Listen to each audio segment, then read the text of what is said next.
Good morning, everyone. Today is St. Patrick's Day. And you know, much to my shock, I passed a gas station and the diesel fuel cost was $5.13 a gallon.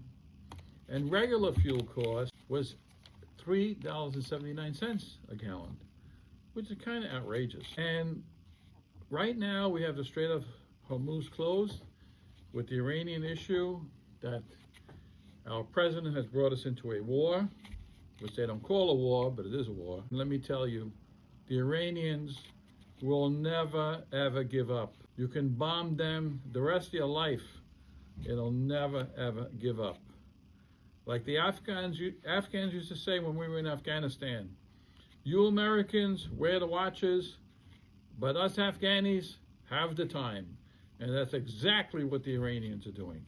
They have all the time in the world, and they will never forget the destruction that's been done to them and the amount of people that have been killed for absolutely no reason. So right now, from what I understand, it's costing over $1 billion a day in military assets being used in the Middle East, whether that's for personnel, ship cost, and munitions. It's probably a little more than $1 billion a day.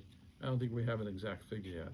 And now with the Strait of Hormuz being blocked, there's a big problem because if the ships can't get through, and it's not only ships carrying oil, it's ships carrying all kinds of merchandise.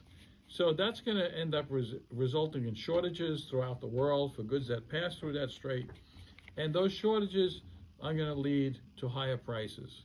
Prices will start increasing very soon because of the price of fuel as it keeps going up. So truckers can't afford to pay $5.13 a gallon when they have to drive clear across the United States, for example, or from New York to Louisiana or Texas. That's going to cost them thousands of dollars. They can't do it.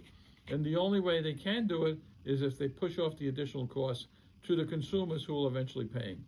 And what that's doing is leading to a free fall of our economy. Because as the prices go up, everything gets worse because people can't afford the cost of living. In New York City, there was a study that was just announced a few days ago that 1/4 of the population of New York City now lives below the poverty guidelines. That's pretty sad when 1/4 of the city lives below the poverty guidelines. And the reason why is because everything is so high. So you go to the grocery store. I personally went to Costco and had bought steaks. I bought 4 steaks. 4 steaks for $96. $96 for 4 steaks. It's outrageous, okay? But that's what's going on. And everything else is going to go sky high. So Mr. Trump, I tell you, listen what's going on. And the only way you're going to stop the economy from going into a complete